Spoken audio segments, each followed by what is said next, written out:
Bienvenidos a una nueva clase en la que vamos a estar hablando de las propiedades y fundamentos de la técnica del óleo. Para esto vamos a hacer un abordaje del óleo como técnica, algunas de sus características principales desde lo positivo y lo negativo, algunos soportes sobre cuáles aplicarlo, sus tipos o técnicas de aplicación, algunos ejemplos visuales, recomendaciones para la técnica y por último los estudios designados para esta temática. Para empezar, vamos a evaluar qué es el óleo, sus propiedades y sus fundamentos. El óleo como técnica es una cuyo pigmento se dispersa con la ayuda de un aceite secante y para esto el más común es el aceite de linaza, sobre todo cuando se está aprendiendo, aunque este no es el único que se puede utilizar con la técnica. El óleo se seca por oxidación en contacto con el aire, donde el aceite forma una capa transparente que fija el pigmento sobre el soporte. A medida este se expone al aire y en general a las condiciones externas, va oxidándose, va secándose y aquel aceite o aquella capa de humedad que le proporcionaba el aceite se va hacia el frente y es lo que protege a una capa de la otra.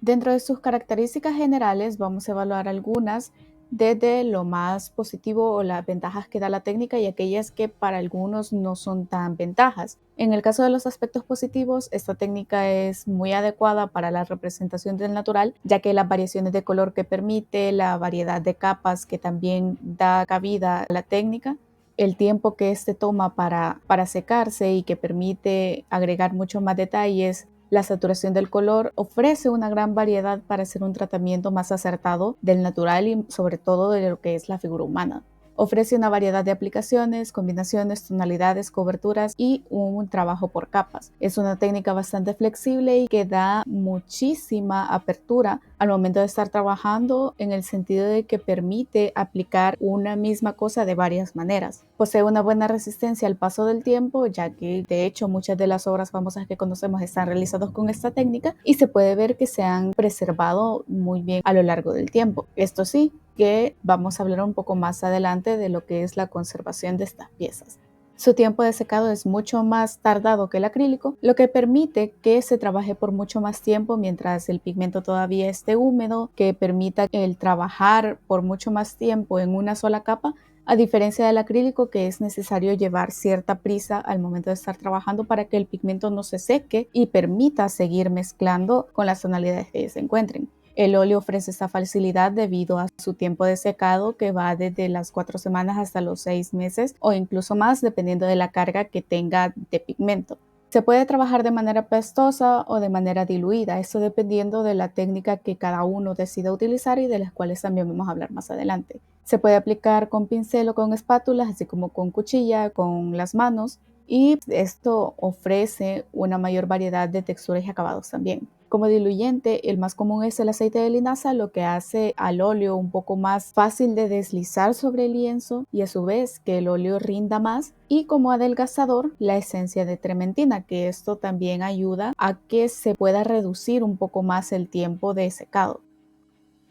Dentro de los aspectos negativos para algunas personas o de las desventajas es que esta se oxida con el paso del tiempo y expuesta a condiciones externas como el polvo, la suciedad, la luz del sol, la luz artificial, puede llegar a distorsionarse el color, ya que pueden llegar a tornarse pálidos, un poco más hacia la tendencia de los azules o en contraparte se pueden llegar a ver tonalidades amarillentas. Esto pasa más que todo si no se realizó una preparación acorde o una conservación posterior en el sentido de si no se preparó correctamente el lienzo, si no se le aplicó una conservación posterior como es el aplicarle un barniz especial o si ha sido expuesta de manera no muy prudente a las condiciones externas. A veces las capas superiores se transparentan aceleradamente y dejan ver señales de las capas inferiores. Esto también pasa si las capas que se están trabajando encima están demasiado mezcladas con aceite y a medida este se va secando, las tonalidades que estaban en las primeras capas se van transparentando hacia el frente.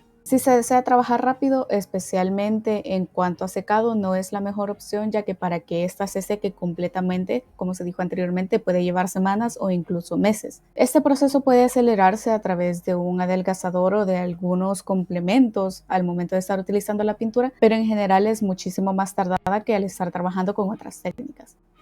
Dentro de los soportes que se pueden utilizar están los rígidos y los flexibles, como el papel, el lienzo, la madera, el latón, la pared. pero los soportes por excelencia sabemos que es la madera y el lienzo. En cuanto a la madera, es un soporte rígido cuyos tipos pueden ser contrachapada, que se refiere a de grano fino, ligero y estable, y que debe imprimarse, o sea, prepararse por ambos lados y por sus costados para evitar que se le impregne la humedad. Aglomerado, que es a partir de virutas y residuos de madera, y pueden ser bastante más frágiles a los golpes. El cartón piedra, que cuenta con una cara lisa y una áspera, y debe ser preparada previamente y fijada sobre una superficie sólida para darle un mayor soporte y que la humedad no distorsione su forma. Luego está también un tablero de densidad media, que este es liso por ambas caras, resiste bien la humedad en las superficies lisas, pero no la resiste muy bien en sus costados, por lo que es necesario también hacerle una preparación para que ésta se conserve por más tiempo. Luego está el lienzo, que es el soporte flexible más recomendable para el óleo y para el acrílico y otras técnicas, y es cualquier tejido que se encuentre imprimado. Las telas más utilizadas para un montaje de lienzo son el lino, el algodón y aquellos elaborados a partir de fibras vegetales, animales y artificiales, como pueden ser la manta también. De preferencia, esta debe fijarse sobre un bastidor o soporte que se encuentre rígido para que le dé para que se encuentre más asegurada mientras se está haciendo el proceso de pintura o la aplicación pictórica como tal, y que también esta preserve la tensión que puede tener la tela para que el pigmento se fije de mejor manera. Dentro de la aplicación hay algunos principios básicos y técnicas para el óleo, y dentro de esto hay un concepto que hay que tener muy en cuenta, que es los estratos pictóricos. Se le llama estrato a cada una de las capas pictóricas o de pigmento que se estén trabajando dentro de una obra, y este término es muy importante para poder explicar cómo es el trabajo de las técnicas que se van a hablar. En este caso se puede decir que el bastidor es una capa, luego se encuentra el lienzo, después está la imprimación o la preparación si se usa gesso, si se usa Aqualock o cualquier otra base de preparación. Luego está cada una de las capas de pintura, independientemente si se usa solo una o se usan varias. Y por último, si se hace una conservación posterior, está la capa de barniz. Cada una de estas capas utilizadas dentro de una obra se le va a llamar estrato. Ahora bien, conociendo esto, vamos a ahondar en tres técnicas que son principales en el uso del óleo. El principio por excelencia de la técnica del óleo es el graso sobre magro. Este es un principio en el que la base es que no se debe superponer una capa rígida de pintura sobre una capa inferior más flexible. ¿A qué nos referimos con rígida y flexible? Las capas rígidas son aquellas que la pintura está más en estado puro, que no ha sido intervenido con aceite, sino que se encuentra mucho más pastosa y sólida. Y las capas más flexibles son aquellas que cuentan ya con una intervención o un diluyente con el aceite. Se debe iniciar aplicando capas magras, en este sentido espesas, e ir hacia las capas grasas, que son aquellas cargadas de aceite. Conviene que cada capa inferior se seque antes de aplicar una superior. Esto porque a partir del hecho de que dependiendo de si una capa es magra o es grasa, así va a ser su flexibilidad. Es más estable una capa que se encuentre magra que una que se encuentre grasa, por lo que si se aplica una capa inferior con mayor carga de aceite que la que se aplica posteriormente, esta va a tender a, con el paso del tiempo, resquebrajar o rasgar la pintura que se encuentra encima, por lo que se corre el riesgo que la pintura se empiece a desprender, se agriete o que en general se pierda la pintura debido a que no se siguió este principio.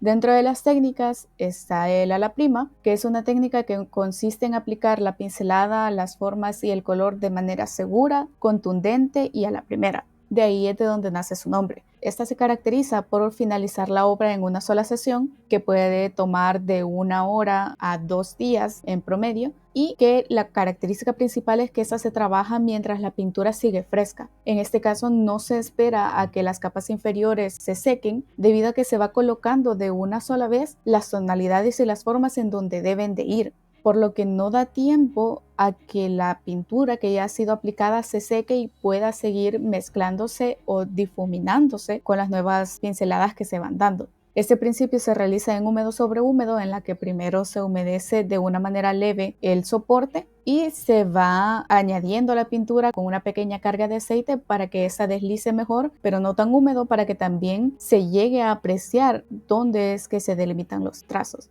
Puede tenerse o no un boceto previo, como en la imagen de ejemplo en el que sí se tiene, o se puede empezar de una sola vez haciendo un mapeo general ya con la pintura. Para esta se necesita sí o sí planificar y preparar los colores, especialmente aquellos que son los bases, para tener listas esas mezclas y empezar a delimitar de una sola vez sobre el lienzo.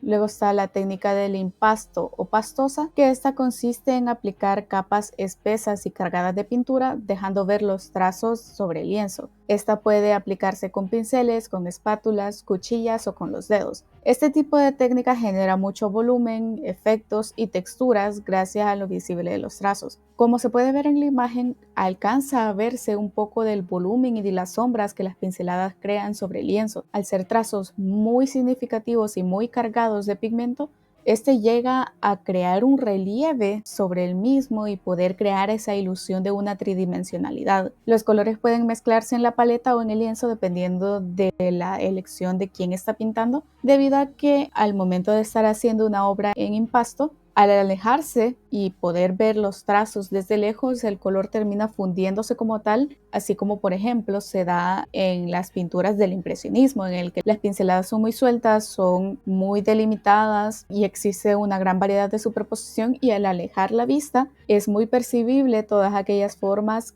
que se plantearon sin que estén debidamente delimitadas al verlas de cerca. Ahora bien, en cuanto a algunos ejemplos de la técnica, vamos a ver algunos fragmentos de video en los que se ve representadas algunas de estas técnicas. En este caso se ve un trabajo de húmedo sobre húmedo en el que se está haciendo un retrato de Marilyn Monroe. Y es claramente visible el hecho de que se van superponiendo capas sobre capas de manera delgada y cargadas de mucho aceite, y se va trabajando desde las capas bases y de las tonalidades y el mapeo general hacia la utilización de detalles, la delimitación de las formas, el uso de brillos, y en general se va desde los planos más amplios hacia los más específicos.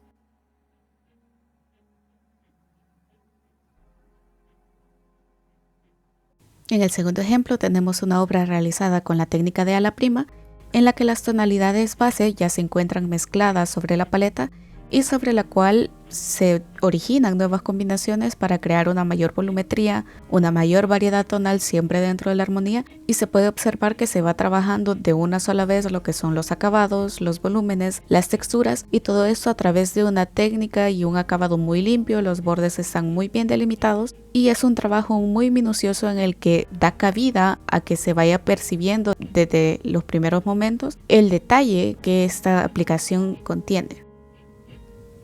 En el tercer ejemplo se puede ver una obra realizada con la técnica del empaste, en el que a través de la colocación de pinceladas o trazos muy cargados y muy dotados de pigmento y la aplicación acompañada de una espátula, se puede delimitar de manera muy clara lo que son los volúmenes, la armonía, las tonalidades, los detalles, sin necesidad de tomarse mucho tiempo en la aplicación.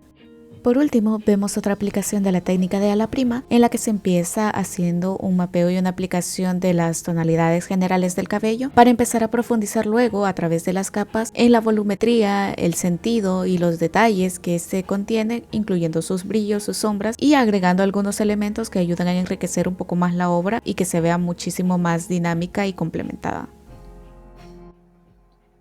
Dentro de las recomendaciones para el uso de la técnica también están algunos puntos en específico, como lo pueden ser que no se sugiere utilizar los colores puros tal y como vienen en el tubo, especialmente si se busca una apariencia realista, a menos que lo amerite. Esto hace una mayor referencia en cuanto al momento de estar pintando algo relacionado a la figura humana, ya que las tonalidades utilizadas para eso no son tan saturadas como pueden encontrarse en el pigmento que viene tal como se encuentra en el tubo, sino que esta siempre será intervenida con el uso de blancos y mezclada con otras tonalidades para quitar un poco de esta saturación y que las tonalidades sean mucho más sutiles y más acercadas a la realidad. Estas tonalidades se usan en puro solo en aquellas partes o en aquellos detalles que lo ameriten, como lo pueden ser los brillos o alguna saturación muy alta de un color en zonas en específico, pero de manera general esta no se usa tal y como viene en el estuche, sino que siempre se interviene con alguna otra tonalidad. La base blanca como la más indicada tanto en el soporte como en las mezclas de pigmento, especialmente cuando todavía se está aprendiendo a dominar la técnica.